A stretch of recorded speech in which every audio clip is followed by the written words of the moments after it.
Résistants, bonjour. Nous sommes aujourd'hui le mercredi 18 novembre et le Parlement français est en train de délibérer, de débattre sur une loi sécuritaire, une de plus, qui soulève quelques problèmes.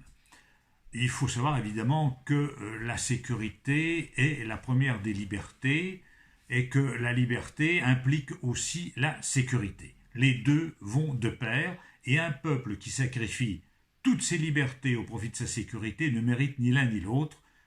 Ça va, il faut marcher sur ses deux jambes et sécurité et liberté marchent ensemble. Or, depuis quelques années, il est vrai que sous l'effet des agressions, sous l'effet de la montée de la violence, des lois régressives interviennent pour répondre à tous les faits divers qui se produisent. Alors entendons-nous, je ne suis pas de ceux qui ont l'esprit de système. Il faut être objectif, impartial et essayer d'être honnête intellectuellement. Il y a en effet des violences qu'il faut réprimer. Il n'est pas admissible que sur Internet des gens profèrent des menaces de mort ou dénoncent à la vindicte de certains tel ou tel individu.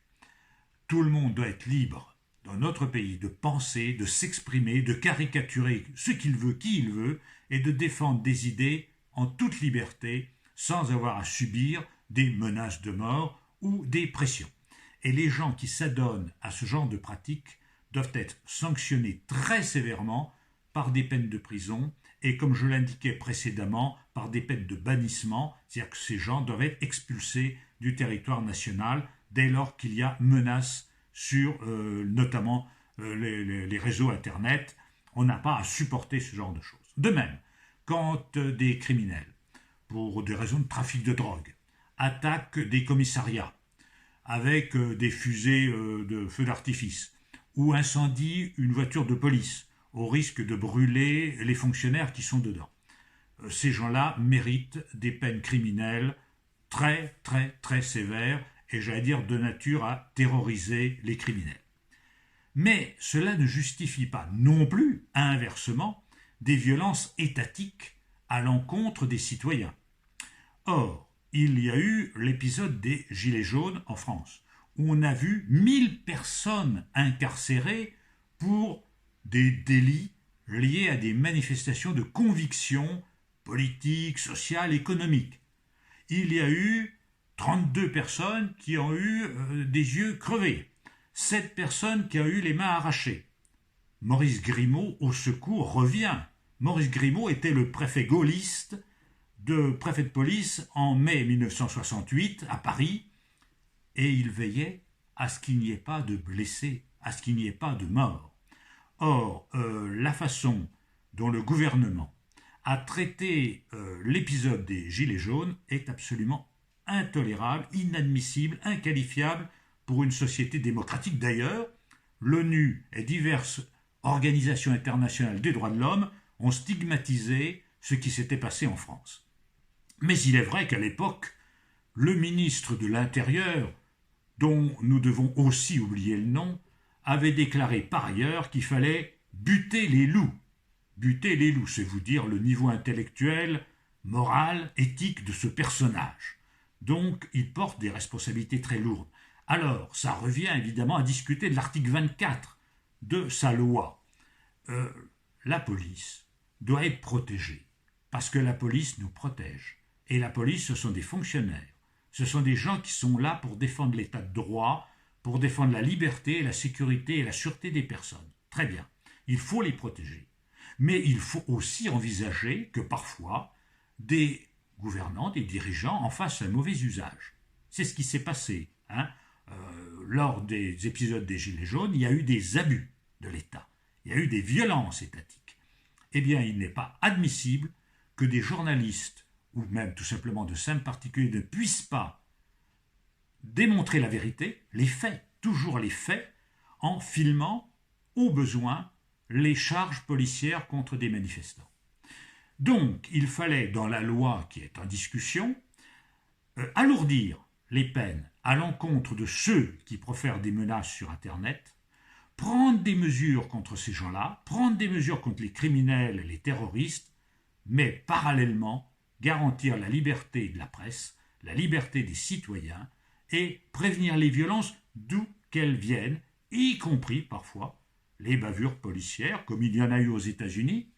Et comment aurait-on connu l'assassinat, par exemple, des Noirs qui ont été tués aux États-Unis et qui ont suscité tant de manifestations, si quelqu'un n'avait pas eu le droit et la liberté, dans un pays de liberté, de filmer les policiers qui ont étouffé la victime. Voilà. Donc, si vous voulez, là, je suis en total désaccord avec l'article 24 de la loi qui est en discussion, parce que cet article est liberticide, tout en défendant, effectivement, nos fonctionnaires de police lorsqu'ils se trouvent menacés, comme les journalistes quand ils sont menacés, de quelque côté que soit la presse. Bon, ceci dit, tout n'est pas condamnable dans tout. Je ne suis pas de ceux qui critiqueront le gouvernement pour sa façon de gérer la Covid. Que ferions-nous si nous étions à sa place, hein? Là, il faut aussi comprendre qu'il y a des nécessités. Alors, ils ont commis des erreurs lourdes. Quand, par exemple, au printemps, ils racontaient que les masques ne servent à rien, alors tout simplement, ils voulaient cacher le fait qu'il n'y en avait pas. Donc, comme il n'y en avait pas, il fallait dire qu'ils ne servent à rien. Bon, c'était une absurdité. Il est absurde d'autoriser les chasseurs à aller dans les bois et à interdire aux ramasseurs de champignons ou aux promeneurs d'y aller. Absurde. Il y a un certain nombre de mesures qui sont absurdes. D'autres mesures sont imposées, malheureusement, par la situation sanitaire. Et pour douloureuse qu'elle soit, la fermeture des commerces me paraît en l'état inévitable. Et j'ai l'honnêteté intellectuelle de dire que si nous étions au pouvoir, nous devrions sûrement en faire autant. Ça, c'est pour dire que rien n'est simple et que la critique est aisée, même si l'art est difficile. Bien, alors, notre époque révèle un danger que nous avions vu venir depuis longtemps. Ce danger, quel est-il ?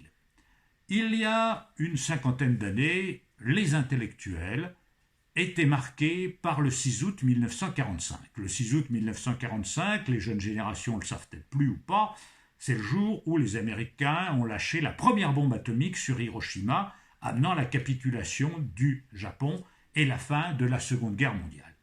Et beaucoup d'intellectuels, à l'époque, disaient qu'il y avait l'ère anté-atomique et l'ère post-atomique. Et la bombe atomique, c'est l'événement le plus dramatique, le plus important du temps, et ça change complètement les périls, parce que l'humanité peut s'autodétruire. Il y a une menace nucléaire qui pèse sur le monde. Ça, c'était la préoccupation des années 60-70, je m'en souviens. Et un certain nombre d'autres intellectuels avaient expliqué à l'époque, dont le général Gallois que j'ai connu, expliquait qu'en fait, jamais l'Union soviétique ou les États-Unis ne se vitrifieraient mutuellement et que la bombe atomique empêcherait la guerre, en tout cas cette guerre-là, celle qu'on le voyait venir, qui était qu'une guerre froide, une guerre idéologique entre le bloc soviétique et le bloc occidental, et que cette guerre n'aurait jamais lieu.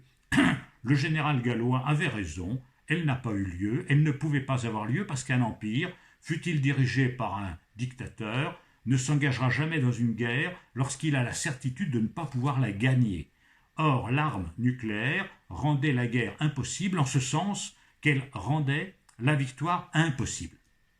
Donc, j'expliquais déjà cela lorsque j'avais 21 ans, 22 ans dans les débats universitaires. En revanche, j'expliquais que le péril qui menacerait l'humanité, ce n'est pas la guerre nucléaire. Ce sont les virus. Eh oui, je le disais en un temps où on n'était pas encore avec le sida, où on n'était pas encore avec les Covid d'hiver. Je le disais, pourquoi ? Parce que les ingrédients de la bombe biologique sont réunis sur la planète. Quels sont ces ingrédients qui font que l'humanité est en danger au niveau microbien ? Il y a 3 facteurs qu'il faut prendre en considération et que j'exposais déjà en ce temps-là. D'abord, une surpopulation. La planète est peuplée d'hommes, et ces hommes sont présents partout et constituent des mégalopoles, dans lesquels vous avez des millions de gens qui s'entassent. Or, quand une espèce, et notre espèce est une espèce biologique comme les autres, est très abondante, les agents pathogènes trouvent un milieu très favorable pour se développer. Seconde observation, ou plutôt deuxième observation, puisqu'il y en a 3. La deuxième observation, c'est que les hommes sont pris de mouvements vibrissionnaires. Si vous êtes à Paris, il vous faut aller voir la muraille de Chine. Si vous êtes chinois, il faut venir voir la Tour Eiffel. Si vous êtes en France, il faut aller au Québec. Si vous êtes au Québec, il faut aller au Mexique, etc.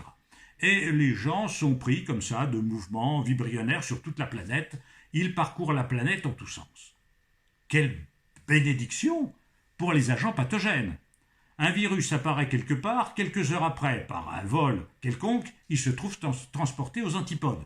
Très bien, ils peuvent se propager. Ça, c'est le deuxième critère. Surpopulation, premier critère. Deuxième critère, mouvement incessant, permanent, en tous sens, des individus sur la planète. Troisième facteur qui est le plus important, c'est le mauvais traitement que les hommes infligent aux animaux. Les animaux d'élevage sont élevés maintenant dans des usines à viande ou à œufs, où les animaux s'entassent par dizaines de milliers, et notamment en Chine, où vous avez une concentration énorme de porcs, de veaux, de poules, qui sont tous génétiquement identiques, élevés dans des conditions de promiscuité tout à fait contraires à l'hygiène, tout à fait contraires à l'éthique, parce que ces animaux ne sont pas dans des conditions éthologiques normales. Il y a donc ces élevages concentrationnaires, il y a le fait que les hommes pénètrent maintenant dans des milieux forestiers où ils n'étaient pas présents avant, ils prélèvent la faune sauvage, la transportent, et donc transportent là aussi des agents pathogènes. Or, un virus peut muter d'une espèce à l'autre. Vous voulez créer un virus nouveau? Je vous en donne la recette. Vous mettez quelques milliers de poulets, entassés avec quelques milliers de porcs et quelques milliers d'hommes. Élevage concentrationnaire de volailles, de porcs et d'humains. Tout ça dans une très grande promiscuité. Vous êtes assuré qu'un virus passera d'une espèce à l'autre. C'est classique. C'est rien d'extraordinaire, cela. C'est prévisible. Le virus du sida provient des singes et vient d'Afrique centrale. Les coronavirus viennent de chauves-souris. La plupart des virus grippaux viennent des élevages de porcs et de volailles mélangés dont les Chinois ont le secret. Bon, et ces virus parcourent la planète. Or, ces virus peuvent être bénins, provoquer des rhumes, des fièvres, des petites maladies. Ils peuvent être aussi redoutables. Songez à Ebola, par exemple, à titre d'exemple. Bon, et beaucoup d'autres. Et malheureusement, actuellement, autant nous avons des armes sur le plan médical contre les bactéries, contre les agents infectieux bactériens, c'est des antibiotiques, autant contre les virus, il n'y a pas grand-chose, si ce n'est les vaccinations, mais la vaccination met du temps à être mise au point. On s'en rend compte actuellement, où malgré les efforts de tous les laboratoires du monde, presque un an après, on n'a toujours pas de vaccin contre le Covid-19. C'était prévisible. Il était prévisible qu'un jour l'humanité se trouverait confrontée à ce problème des virus. C'est ça, le péril numéro 1. Et ce péril, il est immense, parce que comme je vous l'ai déjà expliqué, imaginez que le virus actuel soit aussi létal que l'est par exemple le virus Ebola ou que l'était le VIH, mais aussi contagieux que l'est le coronavirus actuel, vous avez la moitié de l'humanité qui disparaîtrait. Ce qui remettrait en cause complètement la civilisation telle qu'on peut la connaître. Alors, la solution, d'abord, c'est de réfléchir sur la surpopulation humaine. Est-ce qu'on peut imaginer qu'il y ait maintenant 7,5 milliards d'hommes, peut-être 11 millions dans quelques temps, puis un peu plus, et puis... Bon, il y a un moment où il faut savoir réfléchir à la démographie. Ça pose le problème de la démographie. Comment résoudre le problème de la démographie? Pas par la guerre, pas par la maladie, pas par la mort, mais tout simplement par le contrôle des naissances. Tout être qui vit a un intérêt légitime à vivre et à ne pas mourir, aussi longtemps que possible. Un être qui n'existe pas n'a aucun intérêt à naître. Donc il faut réguler les naissances pour réguler la population. Le deuxième facteur, il faut permettre librement aux gens, quelles que soient leurs conditions sociales, de voyager. Mais il faut que le voyage ne soit pas un impératif de mode, un snobisme, qui consiste à aller se photographier aux antipodes pour dire aux gars du bureau que vous avez été plus loin qu'eux. C'est complètement idiot. C'est pas comme ça que vous étudierez l'ethnographie ou la biodiversité dans tel ou tel pays du monde. Pour connaître un pays, il faut y vivre. Il faut y vivre des semaines et des semaines. Si vous allez quelque part, vous sortez d'un aéroport et vous dites « Ah, mais je suis allé à tel endroit », c'est complètement débile. Ne soyez pas victime des modes et du snobisme. Si vous voyagez, faites-le par amour du pays que vous allez visiter ou par un intérêt intellectuel, moral, affectif. N'y allez pas juste pour dire « j'y suis allé ». C'est stupide. Donc là aussi, il faut réfréner ça. Troisième facteur, les animaux. Cessons d'exploiter la faune sauvage. Laissons les animaux sauvages là où ils sont, tranquilles. Cessons la chasse, qui est une aberration éthique et une aberration scientifique. Cessons l'élevage concentrationnaire, qui est contraire à la biologie, ces espèces, et qui favorise et qui favoriseront l'émergence de maladies nouvelles. La grippe aviaire, elle n'est pas due aux oiseaux sauvages. Elle peut être propagée par eux. Elle est due aux élevages industriels, qui font apparaître des virus qui, après, via la faune sauvage, sont propagés sur l'ensemble de la planète. Donc il faut en finir avec ces pratiques. Il faut que l'homme apprenne le respect de l'animal, il respectera en même temps sa santé et l'humanité. Donc voilà ce que je pense pour les périls qui nous concernent. Maintenant, évidemment, les périodes anxiogènes suscitent de l'angoisse. Et vous savez que les gens sont en dépression. Le nombre des dépressions a doublé en un mois dans notre pays. Les laboratoires peuvent se réjouir, ils vont vendre des antidépresseurs en quantité, très bien pour eux, dommage pour les humains. Alors, Pierre Desproges disait, et on peut rire de tout, peut-être pas avec tout le monde, mais on peut rire de tout. Et comme la mort se rit de nous, il faut se rire de la mort. Il faut s'en moquer. Et puis il faut répondre, parfois par l'humour, à la maladie, à l'angoisse, à la souffrance. Un peu d'humour, pour terminer, si vous voulez bien. Un peu d'humour. Sur le thème, on nous cache tout, on nous dit rien. Alors, je me souviens déjà d'un temps où on racontait que dans le ciel, il y avait des traînées derrière les avions. Oh, ça devait être Bill Gates, ou je ne sais quel complot judéo-maçonnique, ou je ne sais quel international, ou la CIA, qui voulait stériliser les humains. Ben oui, parce que les humains se reproduisent comme des lapins qui n'auraient pas de chasseurs. Il fallait donc lancer des poudres dans l'air pour les stériliser. Comme si Bill Gates, la CIA, les milliardaires n'avaient pas besoin de beaucoup de consommateurs, et donc qu'il leur fallait beaucoup d'enfants et beaucoup de reproduction. Non, on stérilisait les gens. Vous voyez, c'était... Bon. Mais on nous cache tout, on ne dit rien.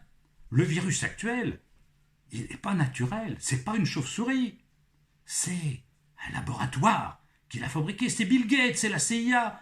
C'est un complot judéo-maçonnique, un complot des milliardaires. On nous cache tout, on nous dit rien.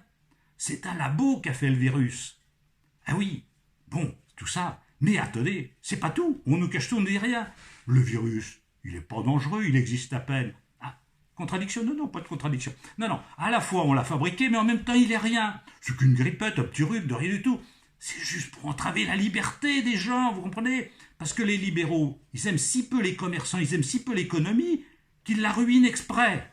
Ah, oui, d'accord, on nous cache tout, on nous dit rien. En fait, il n'y a pas de mort. C'est pas vrai. Ce qu'on vous montre à la télé, il n'y a pas de mort du tout.